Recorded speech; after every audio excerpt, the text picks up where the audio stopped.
말씀 마가복음 3장 보겠습니다. 마가복음 3장 말씀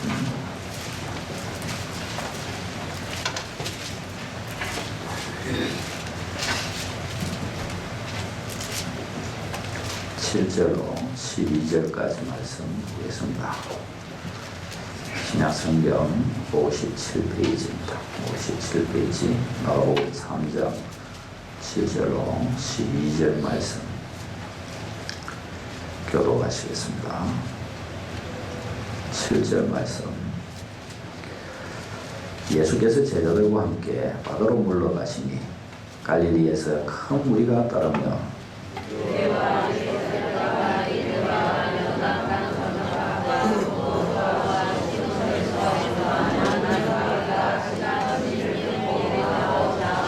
예수께서 무리가 에워싸 미는 것을 피하기 위하여 작은 배를 대기하도록 제자들에게 명하셨으니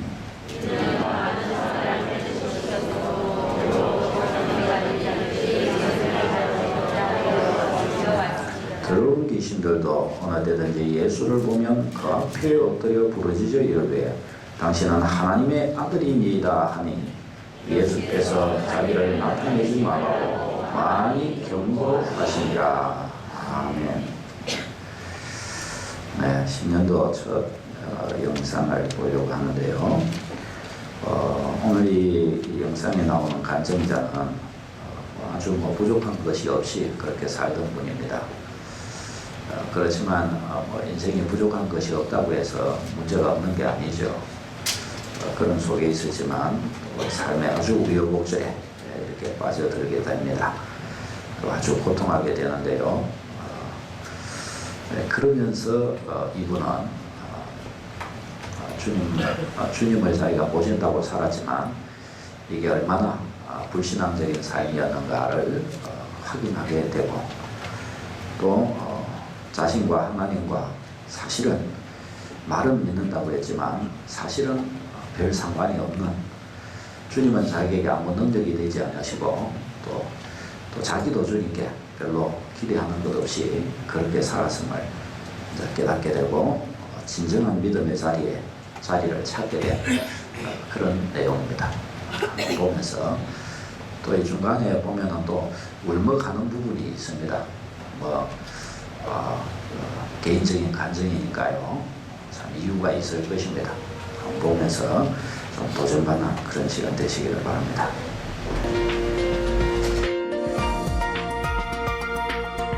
안녕하세요. 춘천한마음교회 김영희입니다. 저는 제 외로움을 채우려는 삶을 살았어요.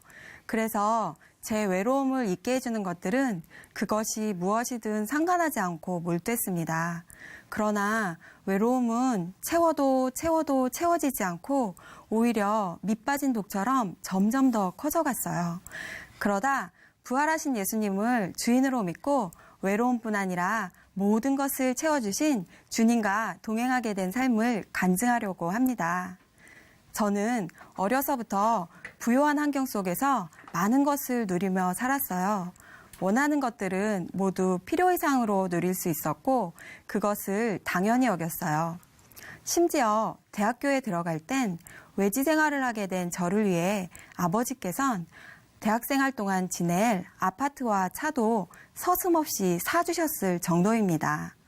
저는 초, 중, 고 대학생활 내내 엄친딸이었는데요. 제 입으로 말하긴 그렇지만 지성과 동안외모 그리고 부자 아빠는 제가 원하는 인생을 사는데 많은 보탬들이 되었고 결국 사회 통념 내에서 제 멋대로의 삶을 살았어요. 부족한 것 없는 제 삶은 살아가기가 참 쉬웠어요.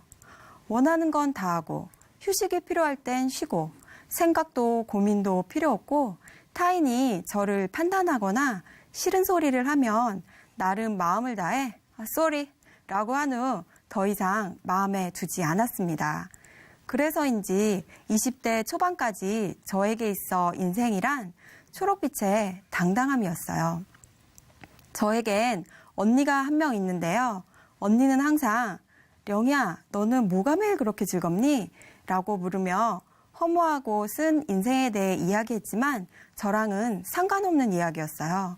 같은 환경이었음에도 불구하고 형이상학적인 언닌 늘 고민과 생각 속에서 살았거든요. 전혀 다른 성향이었지만 전 언니 따라다니길 좋아했고 그러다 보니 언니와 전 많은 부분을 함께하게 되었어요. 저는 모태신앙이었는데요. 초등학교 때까지는 학교는 빠져도 교회는 빠지면 절대로 안 되었어요. 부모님께서는 교회에서 큰 직분을 맡으실 정도로 열심히셨는데요. 제가 중학교에 들어가자 공부를 해야 하는 게 우선이라며 교회를 빠져도 별 말씀을 하지 않으셨어요. 주일학교에 함께 참석했던 친구들도 하나둘 사라지고 예배에 참석하는 것이 따분했던 저에겐 조금 의아했지만 좋았죠.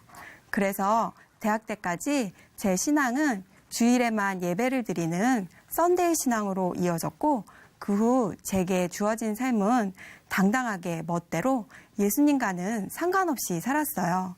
그러나 이상하게도 마음 한구석에 지옥이라는 단어가 자리 잡고 있었고 그 지옥에만큼은 절대로 가고 싶지 않다는 생각에 교회를 향한 끈은 놓을 수가 없었어요. 그래도 인생은 늘 당당했고 초록빛이었습니다. 그렇게 모든 게 쉬웠던 저에게 연애나 결혼도 어려운 것은 아니었어요. 대학 생활을 하던 중 제가 좋다고 프로포즈를 한 남자가 마음에서 잊혀지지 않아 오랜 연애 끝에 결혼을 하게 되었는데요. 제가 살아온 인생은 제 멋대로에 당당하기까지 했기에 결혼도 그럴 거라 생각했어요.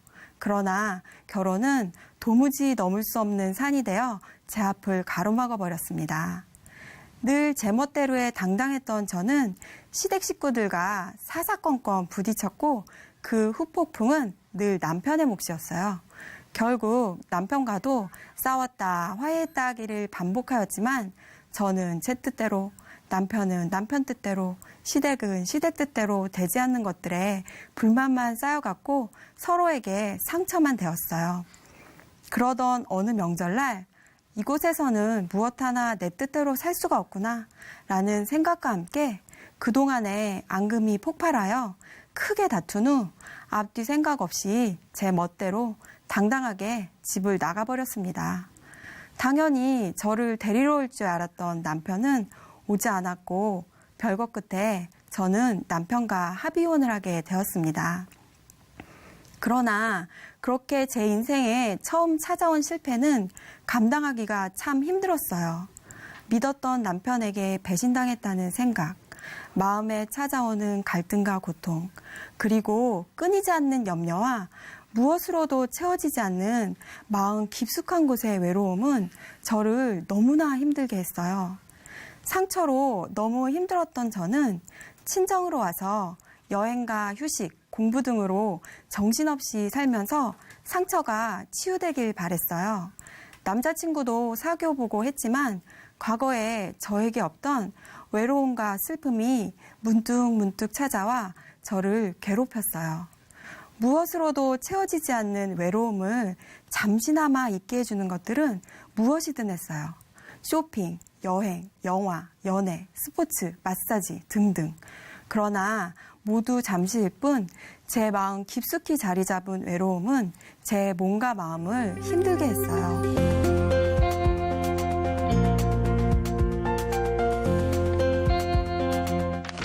그런 저를 보던 언니는 자신이 다니는 한마음교회에 저를 데리고 갔는데요. 처음 예배부터 말씀이 귀에 쏙쏙 들어오고 너무 놀랍게도 마음이 회복되는 것 같더라고요.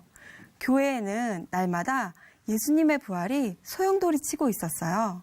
그러던 어느 날 저 또한 예수님이 실존인물이시고 그분의 부활이 역사적인 사실이라는 것에 눈이 떠지면서 예수님의 부활을 믿게 되었어요. 예수님의 죽음 앞에서 벌벌 떨며 도망갔던 제자들이 부활하신 예수님을 만나고 순교하게 된 이야기. 예수님의 친동생 야고보의 신앙 고백 등을 보면서 너무 놀랍더라고요. 그날부터 기회가 되면 교회로 달려갔어요. 수요 예배, 토요 예배, 주일 예배를 빠지지 않고 드리고 간증도 쓰고 날마다 새벽 기도도 드리고 어느 순간 제 마음에 평강이 찾아왔는데 너무 좋았습니다. 그러던 중 부유했던 저희 집이 아빠가 잘못 써준 보증으로 한순간에 망하게 되었는데요.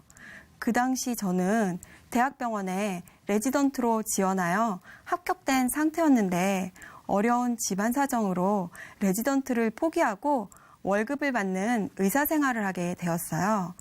제천이라는 도시로 가게 되었는데 그곳에서도 부활하신 예수님을 붙들고 나가려 무던히 애를 썼지만 제 신앙은 힘이 없었습니다. 말씀은 날마다 제게서 멀어져 가고 교회도 가지 못하는 날이 많아졌어요.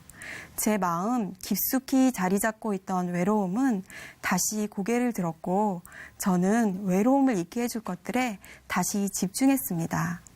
이 모든 것들이 잠깐이라는 것을 알면서도 외로움을 잠시 잊게 해줄 것들에 의지하고 있었습니다. 그러는 사이 제천에 의원을 개업하게 되었는데요.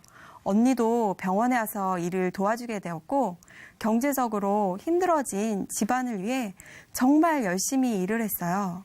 외로움을 잊게 해줄 여러 가지 방법들에 돈 버는 일까지 추가되니 이젠 외로울 틈이 없겠다 싶었는데 웬걸 마음속 외로움은 절대로 떠나지 않았어요. 오히려 몸은 피곤하고 마음은 외롭고 제 멋대로인 삶은 여전했으나 당당함은 사라지고 즐거움도 쉬운 인생도 없어졌어요. 엎친 데 덮친 격으로 병원을 더 이상 운영할 수 없게 되어서 결국 병원 문을 닫게 되었습니다. 몸과 마음이 너무 외롭고 지친 저는 밑바닥까지 내려가 하나님을 찾지 않고는 도무지 살 수가 없게 되었어요. 다시 찾은 교회는 여전히 부활하신 예수님이 선포되고 있었어요. 그런데 그날은 목사님께서 부활하신 예수님이 나와 상관이 없다면 예수님이 마음에 없는 거라고 하셨어요.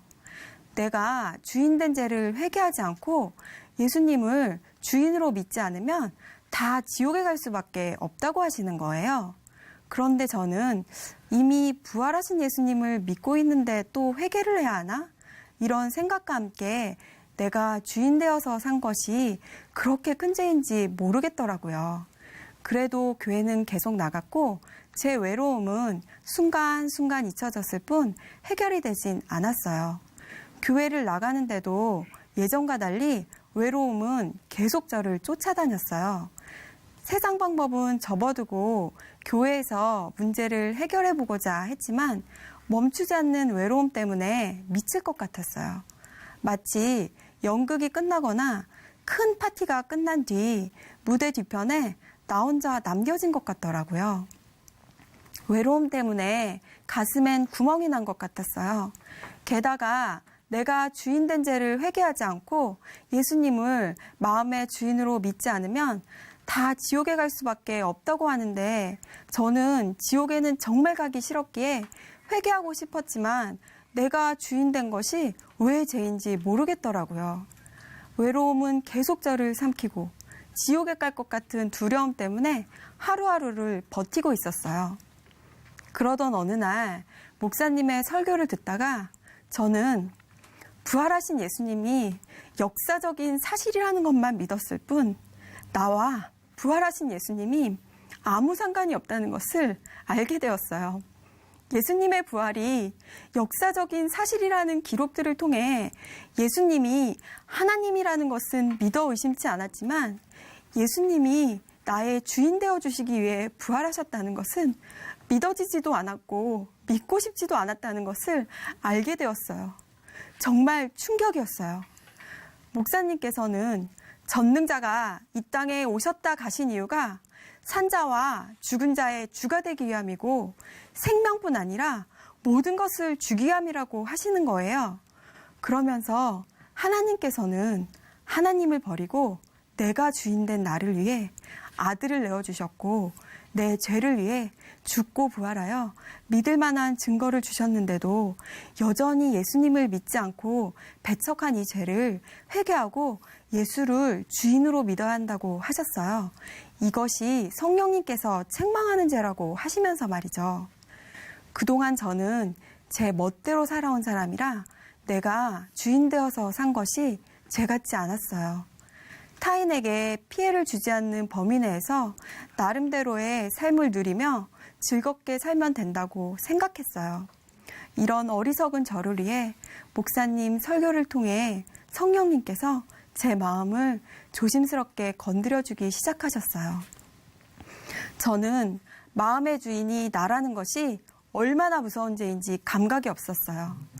아담으로 말미암아 죄가 세상에 들어왔고 이와 같이 모든 사람이 죄를 지었다는 말씀 앞에 서게 되었어요.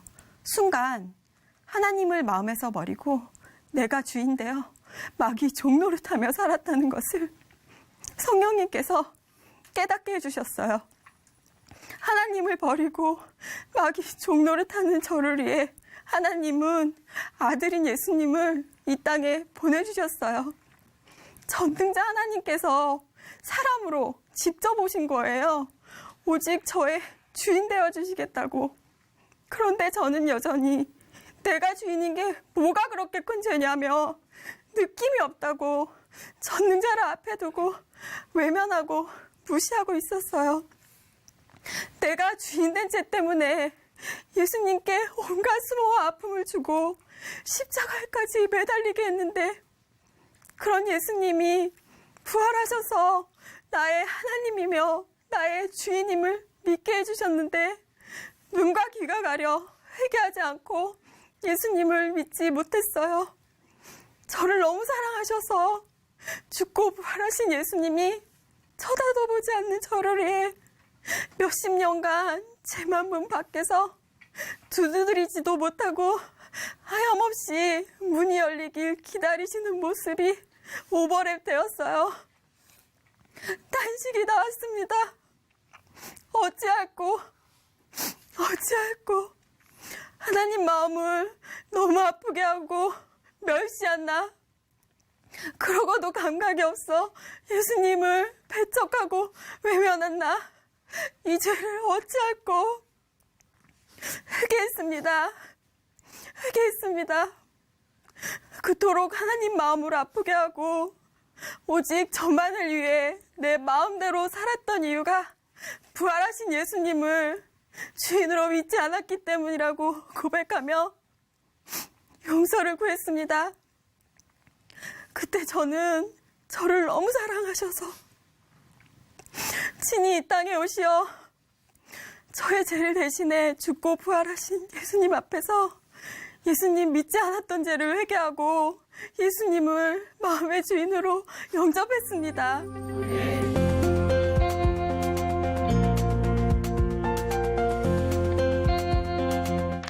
지금은 대학병원에서 레지던트로 근무하고 있어요.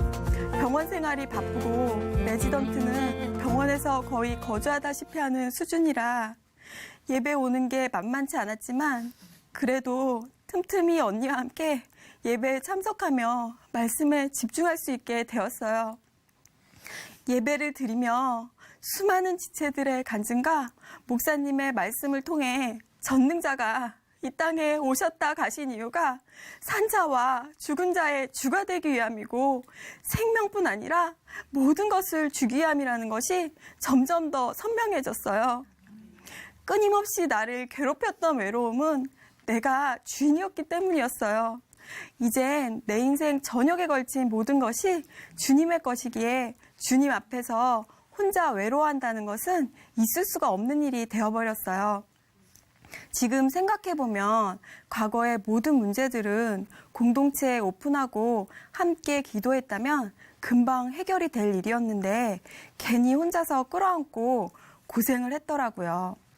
하나님께서는 부활하신 예수님 앞에서 회개하고 예수님을 마음의 주인으로 믿은 자들은 이미 왕같은 제사장이 되었다는 말씀을 주셨어요. 이 세상에서 가장 가치 있는 삶은 제사장의 직분을 다하는 것이라는 것을 깨닫게 해주셨어요. 제가 남은 삶을 살면서 해야 할 일은 공동체와 함께 새벽을 깨워 성령의 충만을 받아 나의 직장과 가정에서 예수님과 동행하며 사명을 감당하는 것이었어요. 의사라는 직업은 제사장의 사명을 감당하기 위해 허락하신 수단이었어요. 이젠 환자를 진료할 때도 육신의 질병에 앞서 영혼을 보게 하십니다. 또한 예전엔 병원에 작은 교회가 세워지는 것이 불가능이라 생각했어요. 보이는 것으로 반응하던 저이기에 바쁜 업무와 극심한 스트레스, 병원 내 저의 위치 등으로 힘들 것이라 생각했거든요. 그러나 이젠 병원이 저의 사명지이기에 작은 교회가 세워지게 해달라고 기도드리며 환자들에게 즐겁게 복음을 전하고 있어요. 저의 변화에 가장 놀란 사람은 언니인데요. 제가 하도 제 감정과 제 생각에 따라 변덕이 심하고 멋대로 하니까 언제까지 가나 하는 마음으로 봤는데요. 이젠 하나님께서는 고치지 못할 사람이 없구나 하고 놀라며 함께 주를 위하여 달려가고 있어요. 저는 이 세상이 초록빛 푸른 낙원인 줄 알고 제 멋대로 살다가 외로움에 눌려 저를 채워줄 것들에 목을 매며 제 고집대로, 제 기준대로 살던 사람이었어요. 하지만 산자와 죽은 자의 주로 오신 예수님 때문에 자든지 깨든지 예수님과 동행하며 이 땅에서 가장 사랑받는 자의 삶을 누리고 있어요. 하늘가족 공동체와 함께요. 이젠 부활하신 예수님과 늘 동행하며 공동체와 함께 더욱 사명을 감당하는 삶을 살겠습니다. 저에게 영원한 가족과 세상에 없는 사랑을 주시고 제사장의 직분으로 천국을 소망케 하신 예수님 사랑합니다. 감사합니다.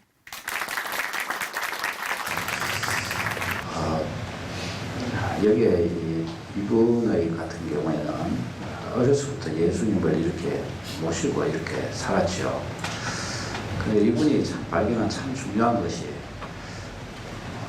내가 주님을 모시고 이렇게 살기는 했지만 사실은 신앙의 핵심 안에 들어가지 못하고 있었다. 그런 자신을 이제 발견을 하게 됩니다. 내가 나의 주인이었구나. 부족한 것이 없다고 여겼을 때는 그런 생각 못했습니다. 그러나 때가 되니까 주님은 어떻게 하셔요? 영혼을 찾으시는 거죠. 내가 너를 불렀다. 내가 네 영혼을 만나고 싶다. 주님이 찾으시는데 뭐 어쩔 수 없죠. 주님은 고난을 통해서 딱 찾아주십니다. 그리고 이제 주님을 딱 이렇게 진정 만나게 되고 예수님을 그냥 믿는다는 말 정도가 아니라 자기의 주인으로 딱 모시기 시작하면서 또 이분은 자기 인생이 완전히 달라지기 시작합니다. 새롭게 되기 시작합니다. 감정을 우리가 이거 계속 주일 되면 이렇게 들어오는데요. 이 감정들마다 이렇게 들으면서 계속 생각이 되는 것이 참 결국 그렇다. 주님을 주인으로 모시느냐 모시지 않느냐의 문제다. 결국은 예수님을 모시고 나면 어떤 면에서 사실은 인간적으로 보면 좀 더 부지런해져야 됩니다. 또 예수님을 모시고 나면 해야 될 일들이 많아집니다. 왜냐하면 주님이 주인이 되어버리시니까 이전에는 고려할 필요 없는 것들을 고려해야 됩니다. 이전에는 그냥 내가 하고 싶은 대로 살면 됐는데 이제는 내가 하고 싶은 대로는 못해요. 주인의 뜻대로 살아야 되니까요. 근데 어떤 비밀이 있는가 하면 내가 내 뜻대로 살면 제일 좋으리라는 생각이 들잖아요. 그게 행복하리라 생각이 들잖아요. 사실은. 그런데 이상하게 내 뜻대로 살면 불행해지는 거예요. 안 그런 분 손 한번 들어보십시오. 내 뜻대로 뭐가 되면 불행해져요. 이상해요, 인간이. 이분은 레지던트예요. 공부도 많이 하고 똑똑한 사람입니다. 그런데도 못 벗어나는 거예요. 아무리 벗어나보려도 안 돼요. 그게 인생입니다. 그런데 한 가지 변화. 예수님이 주인 되시고 나자 어떻게 해야 돼요? 뭐가 벗어나는 거예요. 뭐가 그를 듣고 있던 뭔가가 벗겨지는 거예요. 뭔가가. 어째서 그럴까요, 여러분? 인간은 죄인이요. 하나님은 살아계시고 예수 그리스도 안에 인생의 문제를 해결하신 것이 하나님이 인생에게 주신 답이기 때문인 줄로 믿으시기를 바랍니다. 이것은 말로 설명이 안 돼요. 다 설명이 안 돼요. 머리로 뭐 생각해갖고 왜 그럴까? 깨달아지지가 않아요. 믿고 나면 역사가 일어나 보고 나면 그 은혜를 맛보고 나면 그때부터 알아지기 시작할 줄로 믿습니다. 여러분 1 더하기 1이 왜 2입니까? 에디슨이 그랬다고 그러죠. 학교 선생님이 1 더하기 1은 2라고 이렇게 가르쳐 주셨을 때, 선생님이 왜 1 더하기 1이 1이냐고. 1개 더하기 1개는 2개지 않냐. 봐라, 2개다. 그러니까 얘가 와가지고 물방울을 떨어뜨면서 똑 떨어뜨리고 또 똑 떨어뜨리고 보라고. 2개 떨어뜨리는데 똑같이 하나지 않느냐고. 이해를 못하죠. 이해가 안 되죠. 그러나 1 더하기 1을 2라고 생각하고 수학을 공부해 가기 시작하면 뭐가 척척 맞아 떨어져 가기 시작합니다. 왜 1 더하기 1을 2라고 했느냐? 약속입니다. 약속. 물론 하나님이 계신 것과는 조금 다른 말이긴 하지만 믿음은 그런 영역이란 말이죠. 그런 영역. 믿고 일단 믿고 들어가 보면 믿고 믿음으로 행하여 보기 시작해 보고 나면은 어떻게 되냐? 내가 생각지 못한 세계가 딱 열려지는 것입니다. 밥을 앞에 놓고서 이걸 먹으면 배가 불러질까? 이게 뭐라고? 쌀 이게 뭐라고? 반찬 이게 뭐라고? 백날을 고민해도 답이 안 나와요. 어떻게 이것이 영향이 돼가지고 내 배를 부르게 하며 나로 움직이게 해줄 수 있는가? 아무리 생각해도 몰라요. 알 수가 없어요. 먹으니까 그냥 그렇게 된 것이지. 그럼 먹어보면, 생각만 하지 말고 먹어보면 어떻게 해요? 불러지는데 어떡합니까? 불러지고 나면 깨달아지는 거예요. 아, 먹으니까 배가 불러지는구나. 하나님이 어디 계십니까? 백날을 생각해도 몰라요. 예수님을 믿으십니까? 주님 그분을 향한 믿음으로 걸어가 보지 않고서는 그분의 은혜를 알 수가 없어요. 구원의 은혜 100마디의 이야기를 해도 몰라요. 그러나 그 말씀을 따라 진정 그가 걸어가 보기 시작하고 구원의 은혜를 맛보기 시작하면서부터 어떻게 해요? 말할 필요도 없습니다. 아, 이게 구원의 은혜구나. 주님의 사랑, 주님의 은혜구나. 아이고 뭐 예수님 믿는다고 뭐 그분이 내 인생의 주인이 되신다고 무슨 선한 일이 일어나겠느냐? 일단 주인이 되어 보니까 달라져 버렸는데요. 뭐 달라졌는데요. 뭐. 인생이 완전히 달라졌고 천국이 누려져 버리는데요. 내 인생에. 이 축복 여러분의 것이 되시기를 바랍니다. 여러분 믿음의 은혜를 향하여 나아갈 때는 머리로서 생각하지 말고 가슴으로 주님의 역사를 내가 받아들이겠다, 믿겠다, 믿음을 앞세워서 딱 나아가는 여러분 되시기를 바랍니다. 믿기를 먼저 시작해야 하는 거예요. 주님이 주님을 모시기를 원합니까? 주 예수 그리스도가 주인 되게 하십시오. 예수 그리스도가 여러분의 주인 되게 하십시오. 따라서 해보십시다. 예수 그리스도를 주인 되게 하라. 아멘. 자, 오늘 이 본문을 이렇게 보면은 수많은 사람들이 예수님에게로 이렇게 나온 것을 볼 수가 있습니다. 여기에서 예수님께서는 저 나온 무리들에게 아주 놀라운 일들을 이루어 주셨습니다. 저들의 질병을 낫게 하시고 저들의 연약함을 다 고쳐주십니다. 이 소문이 들리니까 또 더 많은 사람들이 막 이렇게 몰려옵니다. 자, 이 말씀 속에서 예수님 앞에 나온 저와 여러분들에게, 예수님 앞에 나온 저 무리들에게 주님의 역사를 일으키셨듯이 예수님 앞에 나오는 저와 여러분들에게도 동일한 은혜와 동일한 역사로 임하실 줄로 믿습니다. 오늘 이 말씀을 보면서 저 무리들에게 주어진 이 은혜들 우리가 좀 누려 보아야 하겠습니다. 어떻게 누릴 수 있는가 좀 보아야 하겠습니다. 자, 먼저 첫 번째로 예수님은 우리의 연약함을 고쳐주시는 분이라는 사실을 본문을 통해서 우리가 알 수가 있습니다. 9절 10절 말씀 같이 읽도록 하겠습니다. 9절 10절 시작. 예수께서 무리가 애워싸 미는 것을 피하기 위하여 작은 배를 대기하도록 제자들에게 명하셨으니 이는 많은 사람을 고치셨으므로 병으로 고생하는 자들이 예수를 만지고자 하여 몰려왔음이더라. 병으로 고생하는 사람들이 예수님을 만지고 고침받으려고 이렇게 막 이렇게 몰려왔던 것입니다. 자, 이 장면은 인생에 매여서 참 고통하는 사람들이 매여서 고통하게 되니까 이 고통을 벗어나고 싶어지죠. 어떻게 이것을 벗어날 수 있을까? 막 끙끙대면서 결사적으로 이것을 한번 고침받고 벗어나고 싶어서 발부둥하는 사람의 모습으로 우리가 여기에서 볼 수가 있습니다. 누구를 통해 이것을 벗어나고 싶어 하느냐? 다른 데서 아무리 소망을 찾아도 소망이 없으니까 예수님은 이것에서 벗어날 수 있게 해주신다고 소문을 듣고서 예수님 앞으로 이렇게 나왔던 것입니다. 한두 명이 나온 게 아니고 수많은 사람들이 무리가 되어가지고 나와서 막 한 번이라도 자기가 예수님께 한번 손 한번 대보려고 결사적으로 예수님 앞으로 막 이렇게 나온 것입니다. 예수님의 은혜 있기를 얼마나 사모했던지 서로 예수님을 만지고 서로 한번 치유받아 보려고 예수님께로 막 이리 다가가는데요. 그러니까 예수님이 뒤로 막 자꾸 밀리시는 거예요. 그러니까 제자들이 뒤에는 이제 바다에 이렇게 언덕이었나 봅니다. 바다가 이렇게 있으니까 제자들이 예수님이 자꾸 밀려가시니까 바다에 빠질 거 아니에요. 그러니까 배를 뒤에 대놓고 예수님이 빠지시지 않도록 끝까지 이렇게 오면 배로 이렇게 옮겨 타시도록 배까지 이렇게 뒤에서 다 준비를 해 두었습니다. 여러분 보세요. 이 정도입니다. 인생의 연약함이 얼마나 심하고 얼마나 비참함이 그 비참함이 얼마나 많은지 사실은 말을 하지 않아서 그런 것이지 인생은 이만큼 비참합니다. 어떻게 하면 이것을 한번 벗어나 볼까 해서 막 악착같이 밀어붙이는 거예요. 치유받아 보려고. 사랑하는 여러분, 우리는 이 모습을 조금 더 확장해 볼 수가 있겠습니다.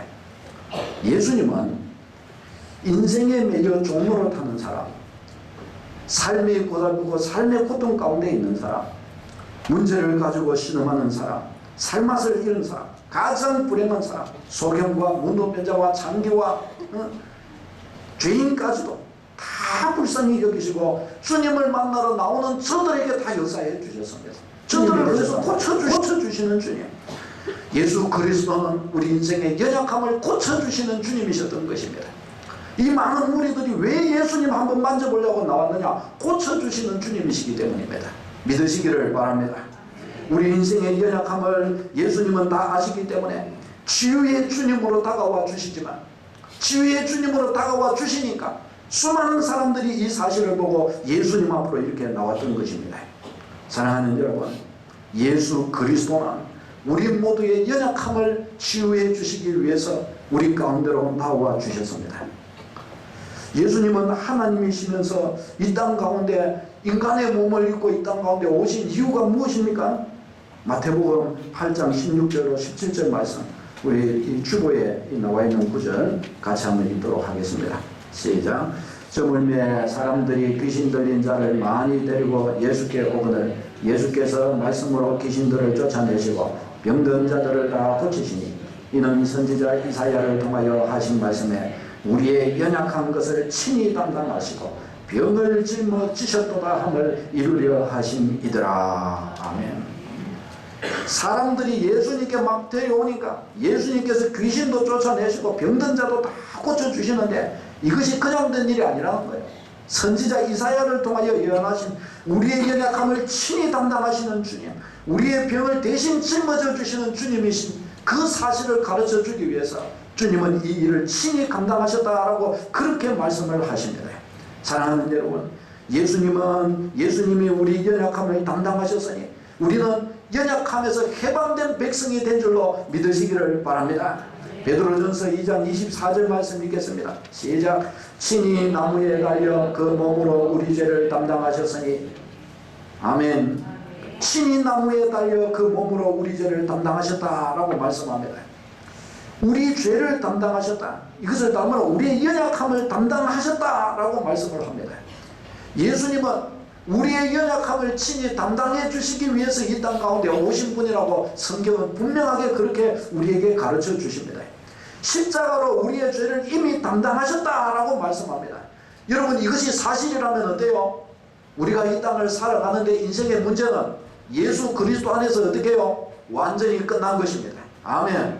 오늘 본 저분이 삶의 흐름에서 이렇게 막 가면서 자기도 모르는 사이에 막 문제로 신음하고 고민했지만 예수 그리스도 안에 들어가고 나자 문제가 끝나버리고 새로운 인생이 펼쳐진 거예요. 자기 안에서 벌써 새로워진 것입니다. 왜 새로워져요? 예수 그리스도 안에서 예수 그리스도께서 인생의 문제를, 인생의 짐을 다 담당해 주셨기 때문입니다. 아멘. 그래서 예수 그리스도 안에서의 문제는, 예수 그리스도 안에서는 인생의 모든 문제가 끝나는 것입니다. 끝나요. 다시 보니까 예수 그리스도 안에서 내 문제는 끝났다. 아멘. 이것에 대한 믿음을 가지시기를 바랍니다. 믿으세요. 믿으세요. 아멘. 이거 믿어야 돼요. 믿어야 돼요. 어떤 분은 이제 이 정도 해놓고 나면 이런 질문을 하실 거예요. 목사님, 문제가 끝나다니요. 끝나다. 내가 예수님 믿은 지 얼마인데 아직도 제 인생에는 이 문제 저 문제 아이고 말도 다 하지 마세요. 제가 예전에 이제 직분자 교육 평신도 교육하는데 거기 말씀을 전하려고 교육을 하기 위해서 이렇게 가는데 한 분이 자기를 소개하는데 목사님 말도 하지 마세요. 제가 오늘 여기 온 것은 기적입니다. 기적. 왜 기적이냐고 그러니까 저는 말로 다 할 수 없는 인생에 문제가 많은 사람인데 그냥 뭐 어떻게 해볼 수가 없다고. 그렇지만 하나님이 인도해 주셔서 여기까지 이렇게 왔다고 그러더라고요. 그렇죠. 말은 다 안 하지만 그런 분들도 들어 있으시겠죠. 어떻게 해볼 수 없는 문제 안에 들어와 있다는 거예요. 이런 질문 하시지 않겠습니까? 예수님 안에서 문제가 다 끝났다 그랬는데 목사님 말도 다 하지 마세요. 저는 예수님 믿은 지 언제인데 제 인생은 문제투성입니다. 얼마나 문제가 많고 염려할 것이 많은데 그러면 이 문제는 어찌 된 것입니까?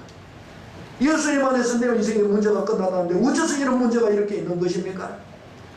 이렇게 질문하실 거예요. 예, 맞습니다. 예, 잘 보셨습니다. 문제가 많이 있죠. 예, 그렇게 보일 수 있습니다. 그러나 다시 한번 말씀드리겠습니다. 예수 그리스도 안에서는 우리 인생의 이 문제가 과거에는 문제로 보였지만 예수 그리스도 안에서는 이것 자체의 의미 자체가 이제 완전히 달라져 버렸어요. 완전히 달라진 것입니다. 과거에는 문제는 그냥 문제였습니다. 예수 그리스도 안에서는 의미 자체가 완전히 달라져 버렸어요. 달라져 버렸어요. 어떻게 달라졌느냐? 예수님을 몰랐을 때에는 내 인생은 성경은 사실은 마귀의 종이라고 가르쳐 줍니다. 마귀죠. 그러나 예수 그리스도 안에서는 하나님의 자녀의 권세를 입었다고 가르쳐 줍니다. 예수님 밖에서는 마귀의 종이요 하나님의 원수였는데 그렇기 때문에 내 인생 위에는 하나님의 진노와 심판이 왕노릇했다 그렇게 말씀합니다. 하나님의 은총, 하나님의 돌보심 내 위에는 그런 것 없다고 가르쳐 줍니다. 그러니까 이때 우리가 겪는 모든 인생의 고통이나 어려움은 어때요? 그 자체로 그냥 고통 그 자체의 의미밖에 없습니다. 또 그 자체 그 고통이라고 하는 것은 그냥 고통 정도가 아니라 장차 죽어서 가게 될 영원한 지옥의 맛배기라고 부릅니다. 지옥이 어떤 곳입니까? 잘 모르시겠죠? 왜 인생 살다가 눈물 질질 짜고 힘들 때 있죠? 그게 지옥의 맛배기입니다. 뭐 지옥에는 불이 막 벌벌 타가지고 막 구더기도 안 좋고 막 이렇게 뜨거 막 이렇게 한다 그러죠. 비유적 표현입니다. 그 고통이 어떤 것이냐? 인생 살아보고 눈물 흘려보면 이런 것이구나 알게 되는 것입니다. 세상 살기 힘들어하고 빨리 죽어야 되겠다. 돌아가시는 순간 극도의 그 고통 거기 안에 들어가게 될 것입니다. 뭐 불이 타가지고 고통스럽다 아프다 힘들다 그런 말이 아니고 인생을 사는 인생의 무거움과 고통 그게 바로 지옥의 고통입니다. 그것도 100% 지옥도 아니고 맛배기 정도 그냥 죽어서 지옥 가면 100% 그 자리로 들어가게 되는 것입니다. 자, 그러니까 이 땅에서 겪는 주님 밖에서 겪는 고통이라고 하는 것은 그냥 그 자체의 고통이고 지옥의 맛배기일 뿐입니다. 아무 다른 의미가 없어요. 근데 이제 예수 그리스도를 주님으로 모시게 되면은 하나님은 우리에게 어떤 은혜를 주시는가? 마귀의 종에서 하나님의 자녀로 신분을 완전히 바꿔버리십니다. 신분을 바꿔 나는 인식을 못해도 주님이 그렇게 해버리십니다. 하나님과 원수된 자리에서 독생자까지 아낌없이 주신 하나님의 최고의 사랑을 받는 자로 하나님이 그렇게 덧입혀 주십니다. 이전에는 하나님과 원수된 자리에 있었는데 이제는 독생자를 주어 나를 건지신 독생자의 생명으로 나를 사랑하시는 그 사랑하는 백성이 되어버리는 거예요. 얘야 내가 너를 사랑한다 딱 하나님이 이렇게 해버리시는 거예요. 하나님의 사랑받는 백성이 되어버리십니다. 하나님의 진노와 심판이 왕노릇하던 자리에서 하나님의 모든 풍성함과 하나님의 나라를 상속한 백성이 딱 돼버립니다. 하나님의 나라를 상속받아 버립니다. 이제 이런 우리에게도 이전과 같이 때때로 문제도 있고 뭐 근심할 일들도 다 다가오기는 합니다. 다가는 와요. 그런데 이 모든 것들이 이제 주님 안에서 신분이 바뀌고 가는 자리가 바뀌고 주님의 대우하시는 방식이 달라진 나에게 있어서는 의미 자체가 완전히 달라져 버린 것입니다. 어떻게 달라지느냐? 나에게 하나님을 알리시기 위해서 나를 하나님의 사람으로 내가 땅에 속하여 하나님 생각 안 하고 자꾸 육신의 사람으로 살잖아요. 그러니까 하나님의 사람으로 만들어 가시는 하나님의 도구로서의 역할을 딱 감당하도록 만드신다는 거예요. 도구로서의 모든 인생에 일어나는 일들이 나를 하나님의 사람으로 만들어 하나님의 영광의 도구가 되도록 하시기 위해서, 하나님이 베풀어 놓으신 모든 은혜에 충만한 것들을 나로 하여금 누리도록 하시기 위해서 사용하신다는 것이, 사용하시죠. 예를 들어볼까요? 여러분, 우리가 자녀들이 있잖아요. 자녀들이 어린 아기에서 유치원을 다니고 초등학교를 다니고 중학교를 다니고, 애가 왜 이렇게 다녀야 합니까? 그냥 뱃속에서 나오면서부터 시작해서 밥 먹고 옷 딱 입고 직장 가고 행복하게 살면 안 됩니까? 나오고 나서 왜 젖을 먹어야 되고, 엄마가 우유 뭐 타 먹여야 되고, 씻겨줘야 되고, 옷 입혀줘야 되고, 좀 크면은 유치원 보내야 되고, 왜 초등학교, 그런 거 안 보내면 안 됩니까? 귀찮게. 바로 그냥 직장 보내가지고 돈 벌어가지고 그냥 니 시집 잘 가고 니 잘 살아라, 이러면 안 됩니까? 안 되죠. 왜 안 됩니까? 태어나가지고 바로 직장 보내보세요. 누가 취직이나 시켜주겠으며? 가면 바로 죽지요. 지가 먹을 힘도 없고 살 힘도 능력도 없는데 어떻게 보내요? 키워가지고 보내야지. 유치원은 왜 보냅니까? 앞으로 거기서 사랑구실을 하라고. 유치원 보내가지고 거기서부터 가르쳐 가는 거죠. 초등학교 보내고 더하기 빼기 가르쳐주고, 중학교 보내가지고 사람 댐댐이 가르쳐주고, 고등학교 보내고 대학 보내고 이렇게 해가지고 인간답게 살라고, 행복하게 살라고 가르쳐주는 거죠. 그러니까 이거 배워갖고 살라고. 이제 하나님께서는 예수 그리스도 안에서 우리를 하나님 없이 완전히 미래가 없고 소망이 없고 죄악 가운데서 살고 영원한 하나님의 진노와 지옥 형벌이 예비되어 있는 우리인데, 이런 우리니 하나님 보실 때 얼마나 삐뚤어져 있겠어요. 우리의 삶이 하나님을 모르고 살아가니, 창조주를 모르고 살아가니 우리 인생이 얼마나 삐뚤어져 있겠습니까? 그러니 이제 하나님은 어떻게 사용하시는 거예요? 인생을 통하여 우리를 만드신 가시는 거예요. 만들어 가시는. 물론요, 하나님의 사람. 어떤 하나님의 사람요? 하나님이 주신 이 땅에 무한한 축복과 무한한 은혜와 무한한 사랑, 하나님의 모든 풍성함을 덧입고 누리고 맛보고 사는 사람 되도록 하기 위해서 천국을 예수 그리스도 안에서 주셨는데, 저도 이 은혜를 못 누리니까 누릴 수 있도록 모든 배경을 만들어 주시기 위해서 우리를 만들어 가시는 거예요. 말 안 들으면 때로는 인생 채찍으로, 주님 안에서는 인생의 고난이 그 의미가 있는 것입니다. 아멘. 주님 안에서 내 인생의 의미는 그런 것이 있는 것이에요. 내가 생각지 못할 고난이 찾아왔습니까? 주님을 찬송하면서 주여 내게 가르치려는 것이 있으시군요. 나에게 하늘의 영광을 누리게 하기 위해서 가르쳐주고자 하시는 게 있으시군요. 그거 믿고 딱 보기 시작하면 끝납니다. 그거 믿고 보기 시작하면, 못 보기 시작하면 계속 그 바퀴 도는 거예요. 어떻게 이걸 하느냐? 성경에 보면요, 이스라엘 백성들이 광야로 들어가서 하나님께서 가나안 땅으로 딱 인도해 가시려고 그럽니다. 근데 사실은 애굽에서 나와서 가나안 땅으로 가려면 약 2주간이면 가는 거입니다. 근데 이스라엘 백성이 그 광야에서 40년을 보냅니다. 40년을. 가나안 땅을 못 들어가고. 그 이유가 왜 그랬느냐? 원칙적으로는 하나님께서 2주 만에 바로 그냥 해갖고 준비시켜가지고 가나안 땅 딱 보내주시려고 그러셨어요. 그런데 시내산에서 딱 제도 정비하고 하나님의 백성으로 딱 준비해가지고 가나안 땅 앞에 딱 서가지고 가나안 땅 들어가라, 내가 줬다 하고 들어가라. 그러니까 이스라엘 백성이 뭐라 그랬습니까? 그 한번 살짝이 우리가 먼저 들어가지 말고 어떻게 어느 길로 가야 될지 한번 들어가서 한번 보고 나오고 나서 가야지, 길도 모르고 우리가 어떻게 가겠습니까? 이런 거예요. 그래가지고 각 지파별로 12명을 차출해가지고 가나안 땅을 보냅니다. 그러면 한번 보고 와라. 그런데 보고 투포로 들어가가지고 어떻게 됐습니까? 믿음 다 떨어져 버렸습니다. 들어가니까 그 땅은 광야에 비하면 너무너무 좋은 땅이에요. 그런데 들어가니까 그 땅에 가나안 7족속이 살고 있는데 사람들이 너무 키가 큰 거예요. 성도 너무 높고 막 창도 들고 있고 막 이렇게 갑옷도 입고 이러고 있는데 저 사람들하고 싸워갖고 도저히 못 이길 것 같은 거예요. 못 이길 것 같은 거예요. 저들이 지키고 있는 성, 가나안 첫 성, 여리고성이 딱 버티고 서 있는데 그 성을 딱 보니까 아이고 고개가 짤짤 흔들어지는 거예요. 아이고 우리가 저걸 어떻게 정복하냐. 우리 저 들어가면 죽는다. 도저히 용기가 안 나는 거예요. 그래서 이 12명의 정탐꾼들이 40일을 들어가서 정탐하고 딱 와가지고는 이야기를 합니다. 보라, 저 가나안 땅 가니까 이렇게 열매들이 크고 이렇게 곡식도 잘 자라고 너무너무 좋더라. 그런데 한 가지 문제가 있다. 뭐냐? 저 사람들은 너무 강하더라. 우리는 저들 앞에 메뚜기 같다. 우리 저들하고 싸우면 다 죽는다. 큰일 났다. 우리 너무너무 좋기는 하지만 뭐가 나? 이렇게 되는 거예요. 이렇게. 그래가지고 거기에서 이스라엘 백성들이 정탐꾼들의 이야기를 듣고 이 정탐꾼들을 보면서 이 믿음 없는 것들이 하나님의 말씀을 들어야지 그게 뭔 소리냐. 애굽에서 우리를 인도하여 내요 홍해를 건너 여기까지 오신 하나님이 그분의 말씀대로 정답을 우리에게 주셨다고 그랬는데 너희들은 가서 뭘 보고 하냐. 믿음 다 떨어져가지고 이게 뭐냐 도대체. 그랬으면 좋겠는데 그렇게 안 한 거예요.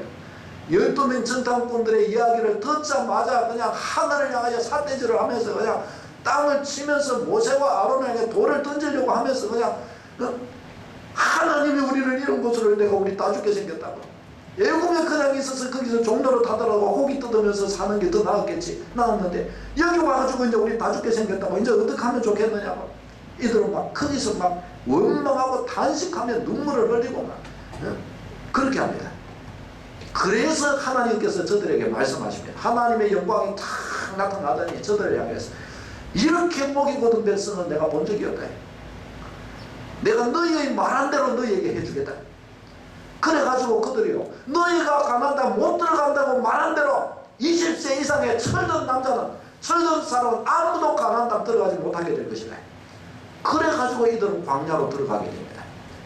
하나님 그때 이들이 이제 정신을 차려가지고 하나님 아이고 우리 잘못했으면 우리가 들어가겠습니다. 아이고 하나님 잘못 봤습니다 하고 이 가나안 땅 침공에 들어가요.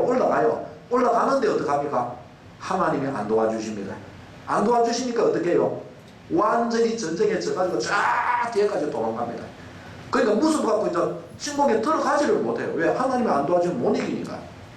그러니까 가지를 못해요. 그래 가지고 가나안 땅 들어가지를 못하고 광야를 계속 돈 겁니다.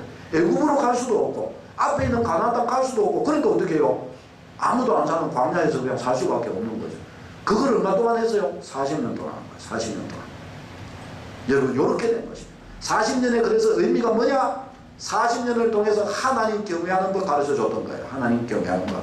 40년 광야를 통해서 이 40년 광야가 뭡니까? 우리 인생으로 치자면 우리의 뭡니까? 인생의 채찍이요 고난입니다.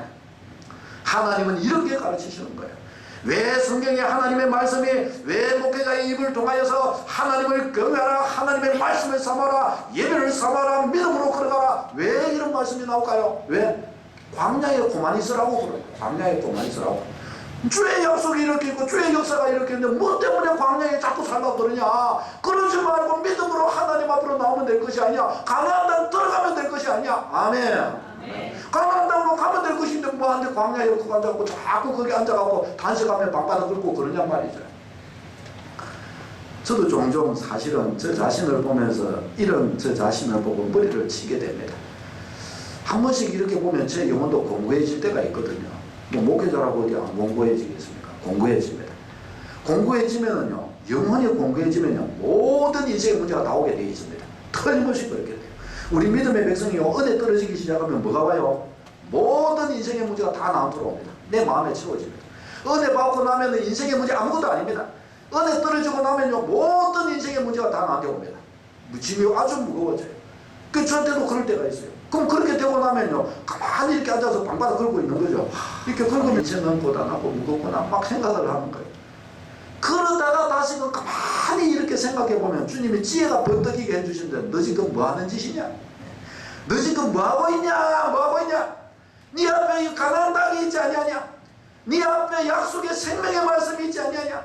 너는 지금 무슨 생각을 네 마음에 담아두고 있는 것이냐?